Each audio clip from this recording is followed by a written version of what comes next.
Good morning students, कैसे हो सभी। आई होप कि सभी आप ठीक होगे और जो पीछे वाला काम है वो सभी ने पूरा कर लिया होगा। और तो इसी से हम आगे बढ़ते हैं। हमारा नेक्स्ट टॉपिक है microbes as bio control agents. Biocontrol refer to the use of biological method for controlling plant disease and pest. In modern society, these problems have been tackled increasingly by the use of chemicals, by use of insecticide and pesticide. कहते जो bio control है उसका मतलब क्या है कि हम biological method से पेस्ट को कंट्रोल करते हैं या डिजीज़ को कंट्रोल करते हैं। लेकिन जो मतलब आज की जो मॉडर्न सोसाइटी है उसमें ये जो प्रॉब्लम है इसको हम कैसे टैकल कर रहे हैं। बेसिकली मतलब जो प्लांट डिजीज़ और पेस्ट है इससे बचने के लिए हम क्या कर रहे हैं, केमिकल्स का यूज़ कर रहे हैं, जैसे कि insecticide and pesticide. These chemicals are toxic and extremely harmful to human beings and animals alike and has been polluting our environment like soil, ground water, fruit, vegetable and crop plants. कहते जो ये chemicals हैं toxic हैं, ये insect और paste को तो किल करते ही हैं साथ ही हमारे लिए, एनिमल्स के लिए और हमारे इन्वायरमेंट के लिए भी बहुत ज़्यादा हार्मफुल है। हमारी जो सॉइल है वो सबसे ज़्यादा पोल्यूट होती है, मतलब एक वीडीसाइड की हेल्प से भी। वीडीसाइड जो हम यूज़ करते हैं, बेसिकली वीडीसाइड हम करते तो अपने फ़ायदे के लिए यूज़ है, मतलब वीड्स को रिमूव करने के लिए। वीड क्या होती हैं, अनवांटेड प्लांट्स। कई बार हमारे खेत में अनवांटेड प्लांट्स भी ग्रो करते हैं, उनको रिमूव करने के लिए हम वीडीसाइड मतलब स्प्रे करते हैं। लेकिन ये वीडीसाइड जो है हमारी सोइल के लिए बहुत ज़्यादा हार्मफुल होती है। Biological control of paste and disease. Agriculture के अंदर हमारे पास बहुत सारे मेथड हैं पेस्ट को कंट्रोल करने के, जो नेचुरल प्रेडेशन के ऊपर डिपेंड करते हैं रेदर देन इंट्रोड्यूस्ड केमिकल्स। मतलब क्या है, एक तो हमने मतलब पेस्ट को किल किया केमिकल्स की हेल्प से, एक उनको नेचुरली किल किया। नेचुरली कैसे किल किया ये हम इसको आगे समझते हैं, क्योंकि ये एक बहुत ही बड़ा मतलब ऑर्गेनिक फार्मिंग की तरफ भी स्टेप है हमारा, कि हम ऑर्गेनिक फार्मिंग की तरफ बढ़ रहे हैं इस स्टेप के द्वारा। A key belief of the organic farming is that biodiversity furthers health.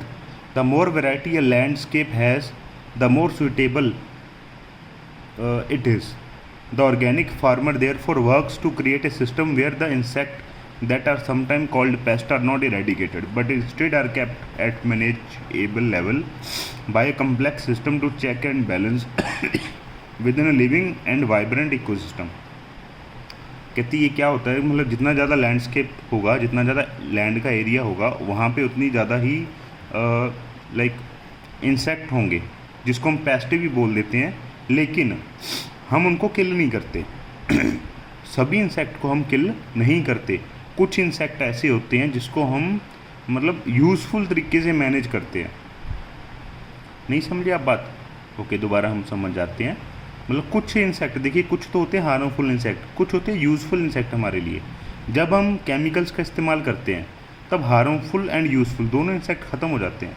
लेकिन जब हम ऑर्गेनिक फार्मिंग की तरफ बढ़ते हैं, हम biological control of paste and disease करते हैं, तो जो यूज़फुल हमारे वो है इंसेक्ट हैं, उनको हम किल नहीं करते, उनको हम खेत में ही मैनेजेबल लेवल पर चेक करते रहते हैं कि एक मतलब इतने लेवल पर भी इतनी मात्रा इंसेक्ट की है जो हमारे लिए फ़ायदेमंद है, उसको उतनी ही रखते, उसको किल नहीं करते। और वो इंसेक्ट क्या करते हैं बदले में जो हार्मफुल इंसेक्ट हैं, जो हार्मफुल पेस्ट है, उसको किल कर देते हैं।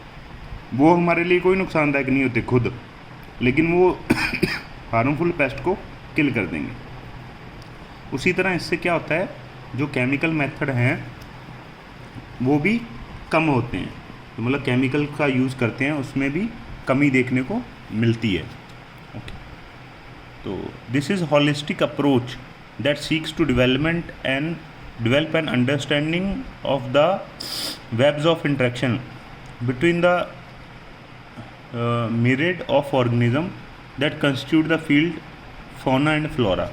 The organic farmer holds the view that the eradication of the creatures that are often described as pests is not only possible but also undesirable, for without them the beneficial predation and parasitic insect which depend on them as food or host would not be able to survive.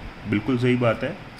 कहते जो organic farming है उसका organic farming जो है उसका मानना है कि जो जब हम केमिकल्स का यूज़ करते हैं इससे जो हार्मफुल इंसेक्ट हैं वो तो किल होते ही होते हैं, लेकिन जो यूज़फुल इंसेक्ट है वो भी किल हो रहे हैं।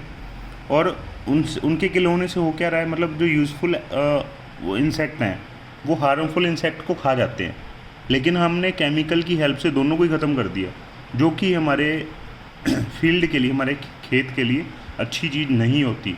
इसका लॉन्ग टर्म हमें नुकसान ही होता है। Thus, the use of biocontrol measure will greatly reduce our dependence on toxic chemical and pesticide. तो इसीलिए जब हम बायोकंट्रोल मेजर यूज़ करते हैं तो इससे हमारी जो डिपेंडेंसी है टॉक्सिक केमिकल्स के ऊपर एंड पेस्टिसाइड के ऊपर वो बहुत ज़्यादा कम हो जाती है।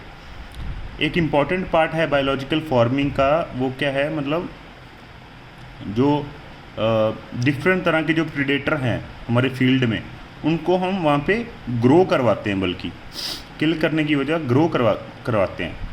उनको किल नहीं करते, उसकी बजाय उनको ग्रो करवाते हैं जो हमारे लिए यूज़फुल होते हैं।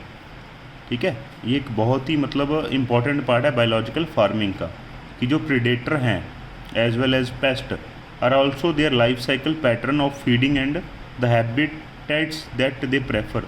This will help develop appropriate means of bio control. बिल्कुल, क्योंकि अगर पेस्ट होगा तो ही जो हमारा यूज़फुल इंसेक्ट है वो भी वहाँ पे ग्रो होगा ताकि वो पेस्ट को खा सके।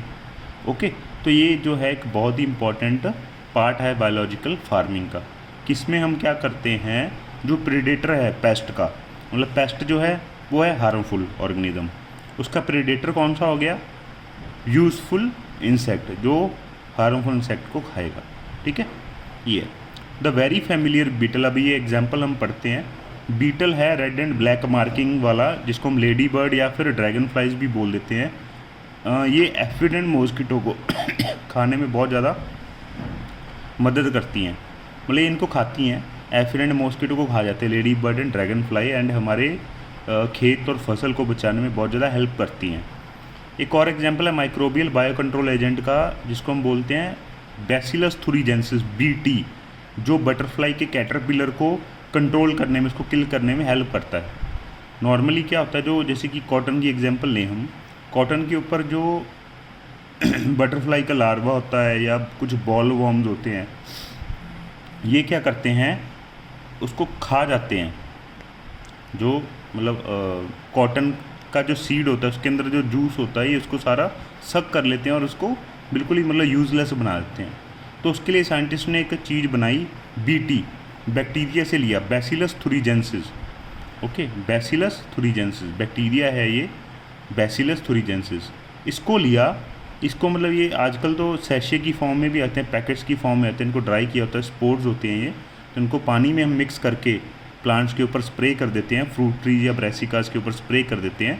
और जो ये बटरफ्लाई कैटरपिलर हैं ये खा जाते हैं। कैटरपिलर का जो लार्वा है ये इसको BT को, बैसिलस थुरिजेंसिस बैक्टीरिया को खा जाएगा।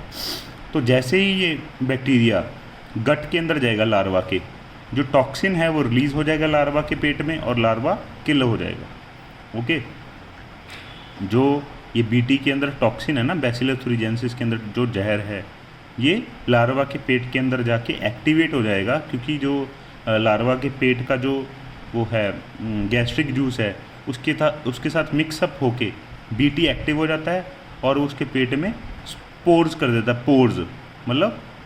पोर्स मतलब छेद कर देता है और वो जो है लार्वा वो किल हो जाता है। Bacterial disease will kill the caterpillar but leave other insect unharmed. देखिए यही तो साइंस की कमाल है, जो बैक्टीरिया है ये कैटरपिलर को तो मार देगा लेकिन बाकी इंसेक्ट को कोई हार्म नहीं करेगा।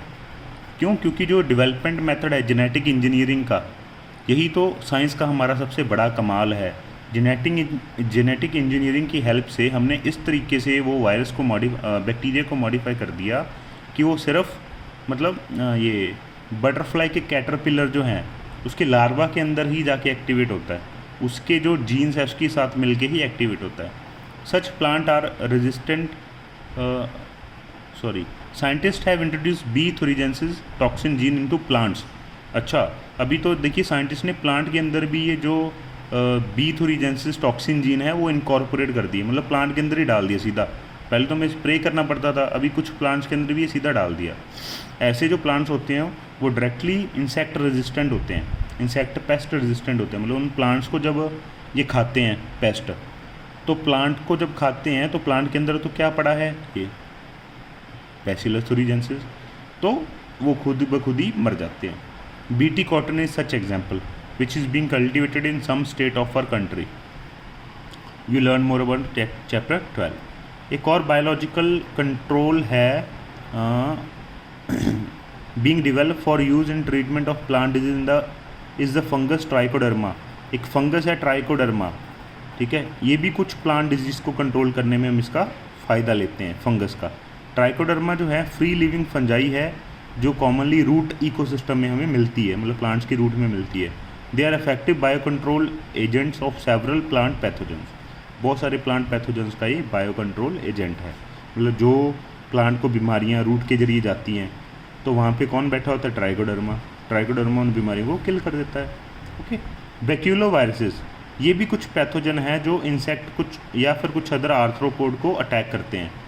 Majority of baculovirus used as bio control agent are in the genus nucleopolyhedrovirus. ये जो जीनस है न्यूक्लियोपॉलीहाइड्रोवायरस, इसके अंदर ज़्यादातर बैक्यूलो वायरस आते हैं। These viruses are excellent candidate for species specific narrow spectrum insecticidal application। देखिए ये भी बहुत बड़ी एक कमाल की बात है कि जो ये वायरसेस हैं ये स्पीशीज़ स्पेसिफिक होते हैं, मतलब एक स्पेसिफिक स्पीशीज़ के ऊपर ही एक्ट करते हैं। ऐसे नहीं है कि हमने प्लांट के अंदर ये वायरस दे दिया और सभी इंसेक्ट को किल कर देगा, मतलब ये स्पीशीज़ स्पेसिफिक है, स्पेसिफिक इंसेक्ट पेस्ट को ही किल करेगा।